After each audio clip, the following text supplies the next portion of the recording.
नमस्कार दोस्तों, आप सबका स्वागत है एक बार फिर से हमारी एक और नई वीडियो में। तो यहाँ पे हम आपको बता दें कि 5वीं और 8वीं कक्षा का जो शेड्यूल था वो जारी किया गया था, बट जो लिंक है वो एक्टिव नहीं हुआ था। तो अभी डिपार्टमेंट की तरफ से पंजाब स्कूल एजुकेशन बोर्ड की तरफ से रिवाइज शेड्यूल जो है वो जारी कर दिया गया है। तो फिलहाल अभी 8th क्लास का जो शेड्यूल है वो जारी किया गया है।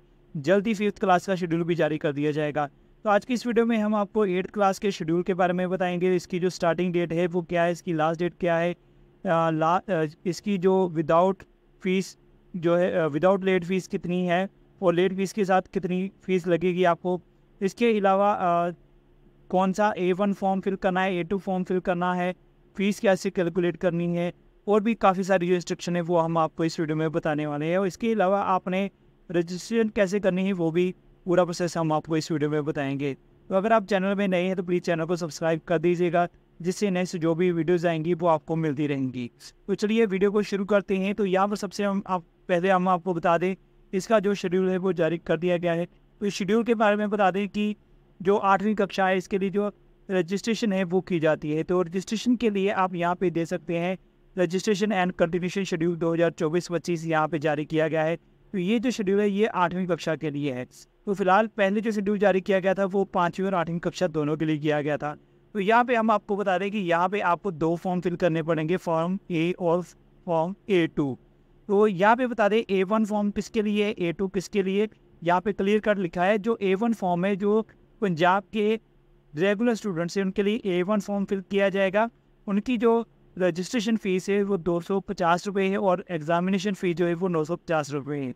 अभी फ़िलहाल आपको रजिस्ट्रेशन फ़ीस देनी है, उसके बाद एग्ज़ामिनेशन फ़ीस देनी होगी। अगर हम A2 फॉर्म की बात करें तो अदर स्टेट बोर्ड के जो स्टूडेंट्स हैं उनके लिए जो रजिस्ट्रेशन फ़ीस है वो 1000 है और एग्ज़ामिनेशन जो फ़ीस है वो 950 रुपीज़ है। यहाँ पे हम आपको एक चीज़ पहले ही क्लियर कर दें कि जो गवर्नमेंट स्कूल के स्टूडेंट्स हैं या एडेड स्कूल के जो स्टूडेंट्स हैं उनके लिए जो रजिस्ट्रेशन फ़ीस है वो कोई नहीं होगी, वो जीरो होगी, बट उनको फिर भी चालान जो है वो जनरेट करना पड़ेगा। तो अभी हम बात करते हैं इसके शेड्यूल के बारे में। तो बिना लेट फीस इसकी जो स्टार्टिंग डेट है वो 14 अगस्त 2024 से इसकी जो एप्लीकेशन है वो शुरू हो जाएगी और 11 अक्टूबर 2024 तक इसकी ऑफलाइन चालान जनरेट करने की डेट है और ऑनलाइन चालान जनरेट करने की जो लास्ट डेट है वो 16 अक्टूबर 2024 है। यानी कि हम कह सकते हैं कि 2 मंथ हैं 8वीं क्लास की जो रजिस्ट्रेशन करने का जो समय है उसमें। तो इसके लिए जो लेट फ़ीस लगेगी, चाहे आपकी फ़ीस लगती है, यानी कि जो रेगुलर स्टूडेंट्स हैं, सॉरी जो सरकारी स्कूल के स्टूडेंट्स हैं उनकी फ़ीस तो नहीं लगेगी, बट अगर इस डेट के बाद वो चालान जनरेट करते हैं तो उनको पर स्टूडेंट 500 रुपये लेट फ़ीस जो है वो देनी पड़ेगी। अगर वो 6 नवंबर या फिर 11 नवंबर को ऑनलाइन या ऑफलाइन फ़ीस पे नहीं करते हैं तो पर स्टूडेंट 1500 रुपये उनको फ़ीस जो है वो पे करनी पड़ेगी लेट फ़ीस। तो अभी हम आपको मेन पॉइंट जो है वो बता देते हैं कि जो सरकारी एडेड स्कूल हैं उन स्टूडेंट्स के लिए ऑनलाइन रजिस्ट्रेशन कंटिन्यूशन शिक्षा फ़ीस जो है वो जीरो फ़ीस होगी। उनकी कोई भी फ़ीस नहीं होगी, यानी कि जीरो फ़ीस होगी।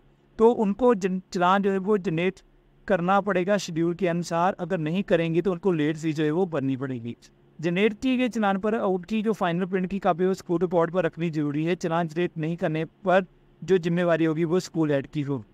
अगर हम बात करें नेक्स्ट जो पॉइंट है, जो चालान जनरेट हो चुका है उस पर दर्ज जो भी चालान की वैलिड डेट है उस तारीख तक जो फीस है वो जमा करवानी पड़ेगी। अगर वो जमा नहीं करवाई जाती है तो आपको दोबारा से चालान जो है वो जनरेट करना पड़ेगा। इसके बाद नेक्स्ट इंस्ट्रक्शन दी गई है कि ऑनलाइन पेमेंट भी कर सकती हैं आप और ऑफलाइन चालान जो है वो भी जनरेट कर सकते हैं आप। दोनों मेथड के साथ आप जो फीस है वो पे कर सकते हैं। आप मल्टीपल लोट्स जो है वो बना सकते हैं। लोट्स का मतलब है कि यानी कि आपके पास अभी फिलहाल मान लीजिए 10 स्टूडेंट है आपके, उनका जो चालान है वो कट दिया है, यानी कि उनकी जो फीस है वो पे कर दी है। अगर बाद में कोई 4 स्टूडेंट्स आते हैं तो उनका दोबारा से आप जो लोट है वो जनरेट कर सकते हैं और उनकी फ़ीस जो है वो पे कर सकते हैं। फाइनल सबमिशन के बाद जो चालान जनरेट होगा या फाइनल प्रिंट की कॉपी जो होगी वो संभाल कर रखनी पड़ेगी। उस फाइनल सबमिट होने के बाद आप उसमें कोई भी करेक्शन या कोई भी चेंजेस नहीं कर सकते हैं। इसके अलावा जो अदर स्टेट से बोर्ड से जो स्टूडेंट्स आएंगे उनके जो डॉक्यूमेंट्स है वो फाइनल प्रिंट की कॉपी के साथ रीजनल बोर्ड के ऑफिस जो है वो 10 अक्टूबर 2024 तक जमा करवाए जाने जरूरी हैं। इसके बाद दस्तावेज केवल हेड ऑफिस पर ही जमा होंगे।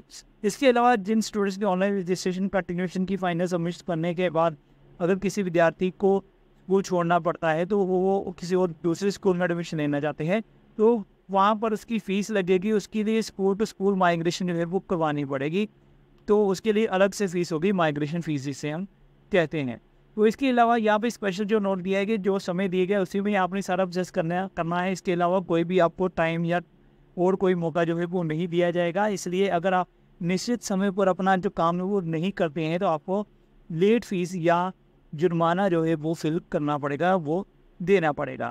तो इसके लिए आपको क्या करना पड़ेगा, आपको जो PSEB की जो वेबसाइट है वो ओपन करनी है। वहाँ पर आपको 2024-25 का लिंक मिलेगा, उसको आपने ओपन करना है। उसके बाद आपने रजिस्ट्रेशन कैसे करनी है तो वो भी मैं आपको नेक्स्ट बताऊँगा। तो अभी हम बात करेंगे कि आपने कौन कौन से फॉर्म भरने हैं और किस स्टूडेंट्स के भरने हैं। बाकी काफ़ी सारे इंस्ट्रक्शन है वो आप आराम से रीड कर सकते हैं, पढ़ सकते हैं।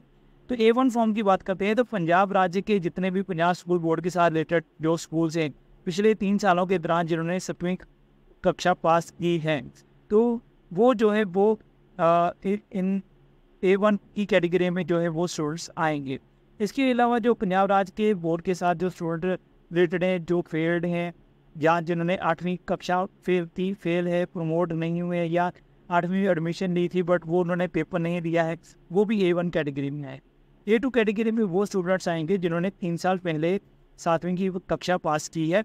इसके अलावा नॉट प्रमोटेड हैं, हेल्ड बैक हैं, गैर हाज़िर हैं, कैंसिल है, वो सारे स्टूडेंट जो है वो इसी में अपना जो डाटा है वो करेंगे। तो ये कुछ इंस्ट्रक्शन हैं जो आपको बड़े ध्यान से पढ़ लेनी। तो अभी जो आपको प्रोसेस करना है वो कैसे करना है, तो इसके लिए आपको इसका जो पोर्टल है वो ओपन कर लेना है। तो अभी फ़िलहाल यहाँ पे जैसे ये देख सकते हैं मैट्रिकुलेशन सीनियर सेकेंडरी 2024-25 का लिंक ओपन है। तो अभी यहाँ पे 2024-25 का लिंक नहीं आया है तो 14 मैं वीडियो शूट कर रहा हूँ 14 अगस्त को, अभी लिंक नहीं है। जैसे ही लिंक एक्टिव होगा तो मैं आपको एक वीडियो के जरिए सारा प्रोसेस बताऊँगा कि आपने कैसे रजिस्ट्रेशन करनी है, क्या क्या प्रोसेस है, फीस कैसे कैलकुलेट करनी है, वो सारी चीज़ें मैं आपको उस वीडियो में बता दूंगा। तो फिलहाल अभी यहाँ पे जो लेटर जारी किया गया है यहाँ पर भी बताया गया है कि आपने जो फीस कैलकुलेट करनी है उस पर क्लिक करना है। उसके बाद आपके जो भी स्टूडेंट्स होंगे उनकी डिटेल आएगी, वो आपने चेक करनी है, जितनी फ़ीस होगी उसको फाइनल सबमिट करना है। फाइनल सबमिट करने के बाद आपको ऑनलाइन ऑफलाइन फ़ीस जो है वो पे करनी है। पे करने के बाद आपका जो डाटा है वो सबमिट हो जाएगा। उसके बाद आप जो अपना स्टूडेंट्स का डाटा है वो फाइनल प्रिंट जो है वो निकाल सकते हैं। तो और भी काफ़ी इंस्ट्रक्शन है यहाँ पे दी गई हैं, आप इसको अच्छे से रीड कर लीजिएगा। माइग्रेशन के बारे में भी इंफॉर्मेशन दी गई है, इंटरबोर्ड माइग्रेशन के बारे में भी इंफॉर्मेशन दी गई है। इसके अलावा आपको स्कूल की तरफ से जो स्वीप घोषणा पत्र होते हैं वो भी दिए जाते हैं, तो वो भी इसमें साथ में अटैच कर दिए गए हैं। तो ये सारा प्रोसेस है जो नोटिफिकेशन जारी किया गया है या जो PSEB का शेड्यूल जारी किया गया है 8वीं कक्षा के लिए, वो हमने आपको बता दिया है। तो जैसे ही लिंक एक्टिव होगा वो वीडियो में अलग से आपको बता दूंगा। तो अगर आप चैनल में नहीं तो प्लीज़ चैनल को जरूर सब्सक्राइब कर लीजिएगा, क्योंकि नेक्स्ट जैसे ही पोर्टल ओपन होगा, लिंक एक्टिव होगा तो मैं वीडियो के जरिए आपको सारी जानकारी प्रोवाइड कर दूंगा। इसके अलावा 5वीं कक्षा का भी शेड्यूल जल्दी ही जारी होगा, वो भी आपको हम सारी अपडेट जो है वो प्रोवाइड कर दी। तो चलिए आज की इस वीडियो